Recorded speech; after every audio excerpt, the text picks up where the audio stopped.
ॐ त्र्यम्बकं यजामहे सुगन्धिं पुष्टिवर्धनम् उर्वारुकमिव बन्धनान् मृत्योर्मुक्षीयमामृतात् स्वाहा। ॐ त्र्यम्बकं यजामहे सुगन्धिं पुष्टिवर्धनम् उर्वारुकमिव बन्धनान् मृत्योर्मुक्षीयमामृतात् स्वाहा। ॐ स्तुता मया वरदा वेदमाता प्रचोदयन्तां पावमानि द्विजानाम् आयुः प्राणं प्रजां पशुं कीर्तिं द्रविणं ब्रह्मवर्चसं मह्यं दत्त्वा व्रजत ब्रह्मलोकं स्वाहा। ॐ ब्रह्मन् ब्राह्मणो ब्रह्मवर्चसे जायतामाराष्ट्रे राजन्य शूर इषव्योतिव्याधि महारथो जायता दोग्धिर्धेनुर्वोढा नड्वा नासु सप्तिः पुरन्धिर्योषा जिष्णुरथेष्ठाः सभेयो युवास्य यजमानस्य वीरो जायता निकामे निकामेनः पर्जन्यो वर्षतु फलवत्यो न औषधयः पच्यन्ता योगक्षेमो नः कल्पतां स्वाहा। इदं राष्ट्राय इदन्न मम। ॐ राष्ट्राय स्वाहा। इदं राष्ट्राय इदन्न मम। ॐ राष्ट्राय स्वाहा। इदं राष्ट्राय इदन्न मम। अब हम स्विष्टकृत आहुति प्रदान करेंगे। केवल घी की आहुति या फिर आपके पास गाय के घी दूध आदि से बना हुआ कोई मिष्ठान्न है तो उसकी भी आप साथ साथ में आहुति प्रदान कर सकते हैं। ओम यदस्य कर्मणोत्यरीर्चं यद्वा न्यूनमिहाकरम् अग्निस्तत्स्विष्टकृद्विद्यात् सर्वं स्विष्टं सुहुतं करोतु मे। अग्नये स्विष्टकृते सुहुतहुते सर्वप्रायश्चित्ताहुतीनां कामानां समर्दयित्रे सर्वान्नः कामान् समर्धय स्वाहा।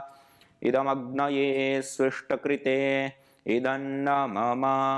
प्रजापति आहुति केवल घी की आहुति मन ही मन प्रजापति परमपिता परमात्मा को याद करते हुए ओम स्वाहा। इदं प्रजापतये इदन्न मम। ओम सर्वं वै पूर्णं स्वाहा। ओम सर्वं वै पूर्णं स्वाहा।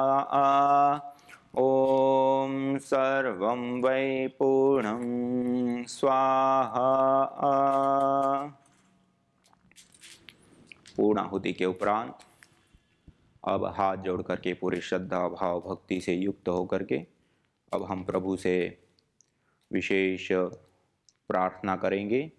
आइए सभी लोग हाथ जोड़ करके पूरे श्रद्धा भाव भक्ति से युक्त होकर के ओम सर्वे भवन्तु सुखिनः सर्वे सन्तु निरामयाः सर्वे भद्राणि पश्यन्तु मा कश्चित् दुःखभाग् भवेत्। त्वमेव माता च पिता त्वमेव त्वमेव बन्धुश्च सखा त्वमेव त्वमेव विद्या द्रविणं त्वमेव त्वमेव सर्वं मम देव देव त्वमेव सर्वं मम देव देव। ओम शांति शांति शांति ओम। यह हमने यज्ञानुष्ठान संपन्न किया और उसमें हमने विशेष रूप से विशेष जड़ी बूटी संततिष्टि हवन सामग्री, जो विशेष रूप से धातुओं के पोषण के लिए और निसंतानता, बंध्यत्व आदि से संबंधित जो उपचार है उसमें उपयोग में आने वाली हवन सामग्री के साथ हमने हवन किया। और आगे के क्रम में आपके सामने ये देखो कई सारे अलग अलग द्रव्य यहाँ पर रखे हुए हैं। ये सारे के सारे द्रव्य विशेष रूप से इस सामग्री को बनाने के लिए उपयोग में आने वाले ये सारे द्रव्य हैं। उसमें हम एक एक द्रव्य को आपके सामने रखते हैं। इस श्योनाक, पंचांग, उसकी छाल आदि जो भी अलग अलग द्रव्य होता है उसका हम विशेष रूप से प्रयोग करते हैं। श्योनाक के बाद उसके साथ विशेष रूप से बिल्व की छाल है। बिल्व वैसे ठंडा भी होता है और पोषण देने वाला होता है, पोषक तत्वों से भरपूर होता है। इसी प्रकार से सौंठ, अदरक को थोड़ा गर्म करके फिर उसके बाद उसको सुखा देते हैं तो सौंठ बन जाती है। इसी प्रकार गंभारी छाल, गंभारी छाल के उपरांत अरनी, अरनी के पूरे पंचांग में से किसी भी पार्ट का हम विशेष रूप से प्रयोग ले सकते हैं। इसी प्रकार से दारू हल्दी, ये हिमालय के ऊपरी हिस्सों में जैसे गंगोत्री, यमुनोत्री उधर विशेष रूप से उपलब्ध होती हैं। एक पेड़ झाड़ीनुमा होता है, उसकी जड़ होती हैं। इसी प्रकार श्योनाक छाल,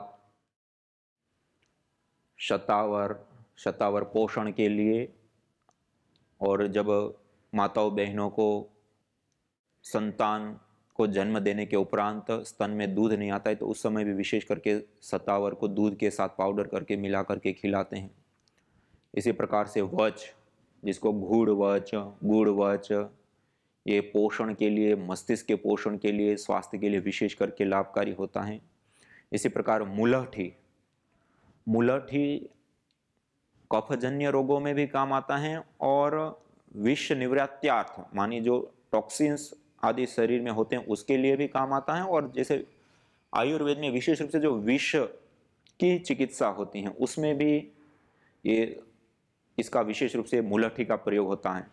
और काली मिर्च का प्रयोग होता है, जब बिच्छू काट ले, सांप काट ले या किसी भी प्रकार का जहर होता है तो उसको उतारने के लिए बहुत ही विशेष करके लाभ होते हैं। ये जैसे एक प्रकार के आपको द्रव्य बताएं, ऐसे ही हमारे सामने और कई सारे द्रव्य आपके सामने इधर रखे हुए हैं।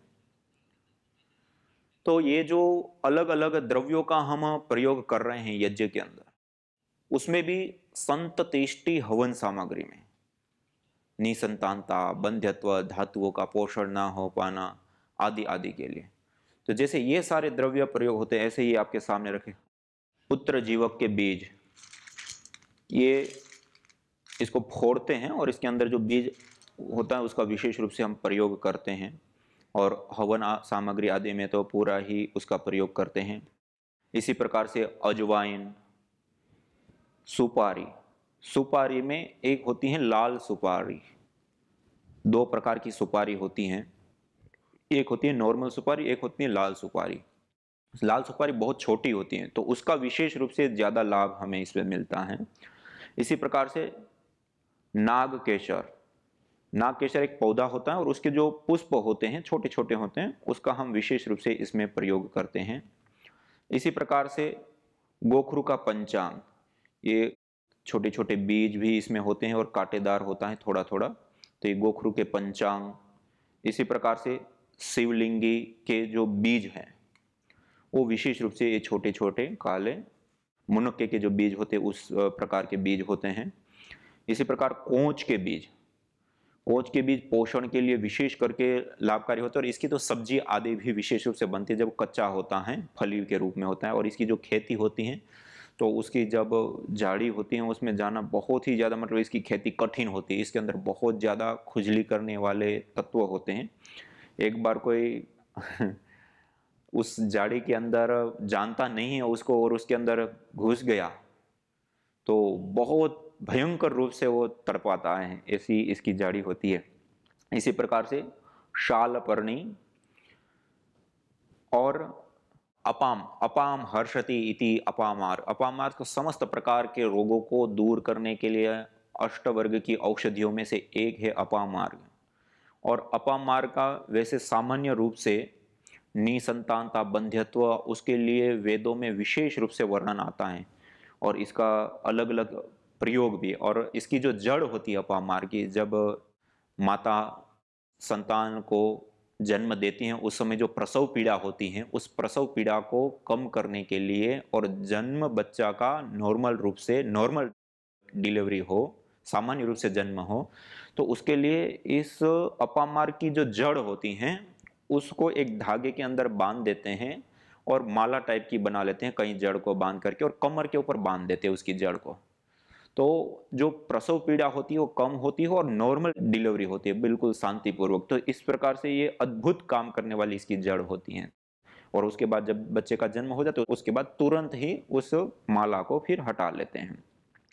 इसी प्रकार से देवदारू, देवदार हिमालय में ऊपर बहुत ऊंचाई पे पाए जाने वाले पेड़ होते हैं। इसके अंदर एक विशेष प्रकार का भारी मात्रा में ऑयल होता है जो विशेष करके इन रोगों के शमनार्थ उपयोग होता है। और इसी प्रकार से शीशम के पत्र जो शीतलता, ठंडापन और उसके साथ साथ कई सारे औषधीय गुणों से युक्त होता है। इसी प्रकार कृष्णपर्णी का पंचांग और गाजर के बीज, इस प्रकार से ये कई सारे विशेष औषधीय द्रव्य जो विशेष करके संत तेष्टि हवन सामग्री के अंदर ये प्रयोग होने वाले विशेष द्रव्य है। और यह संत तेष्टि हवन सामग्री के आहुति देने पर उत्पन्न धूम्र के अंदर, जैसे ये हमने पहले तो आहुति आदि यज्ञ किया, अनुष्ठान किया, यज्ञ करने के बाद ये आप देखिए लाल लाल से अंगारे हो गए हैं, पूरे लाल लाल अंगारे दिख रहे हैं। अब इनको ऐसे उठा करके नजदीक नजदीक कर लेते हैं तो बीच में हवा का जो प्रभाव है वो कम हो जाए और अंगारे पाए। तो ये अब लंबे समय तक अंगारे हमारे पास रह जाते हैं ऐसे।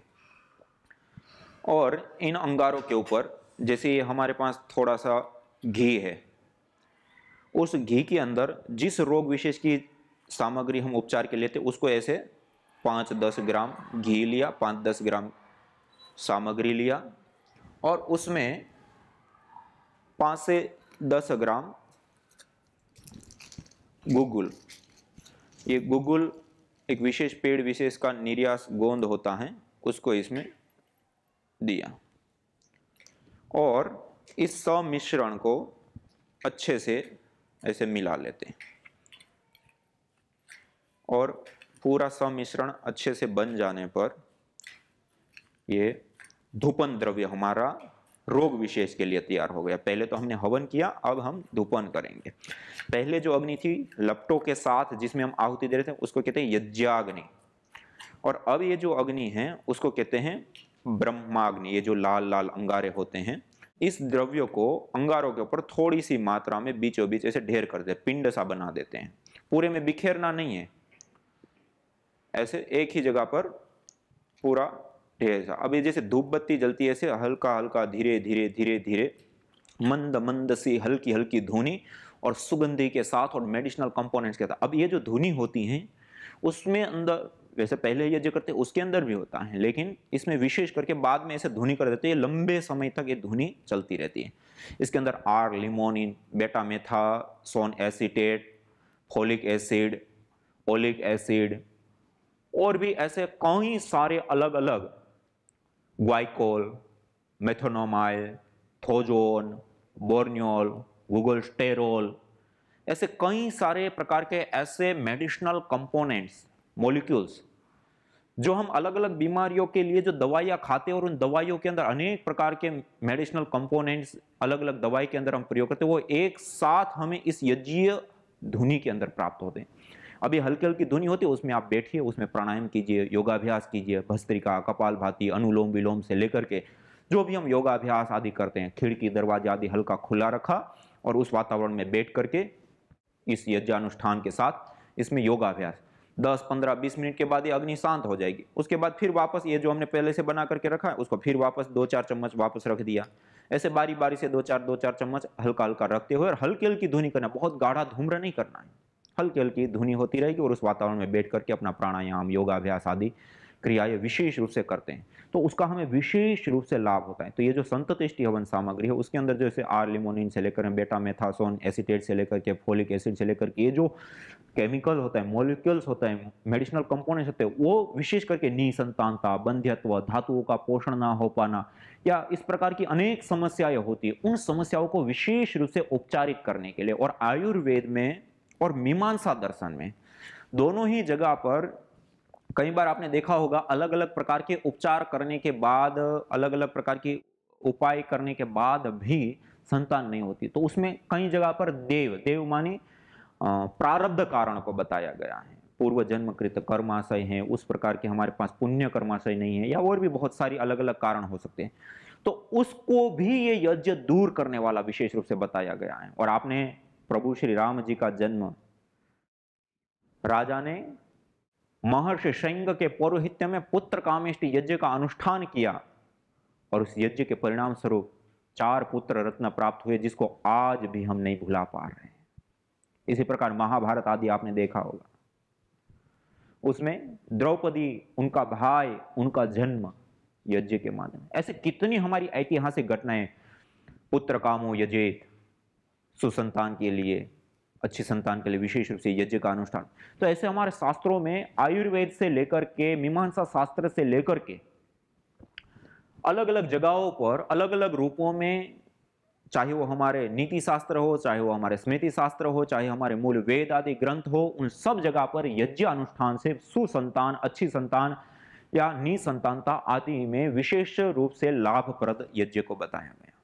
और वो कैसे लाभ करता है, किस प्रकार से उसका हमें प्रतिफल मिलता है, वो हमें पहले तो नहीं पता था, लेकिन जब से हमने ये यज्ञ अनुष्ठान का कार्य करना शुरू किया और जब लोगों के साथ मिलना, बातचीत करना और अलग अलग चीजें हमारे सामने आई, इतने सारे केस हमारे सामने आए। और उसमें हमारे डॉक्टर तारा सिंह आर्य जी मीरा रोड पर, जो मैंने आपको पिछले दिनों भी बताया था, वैदिक आरोग्य केंद्र वो चलाते हैं और उसके कई घटनाएं मैंने आपको बताई थी।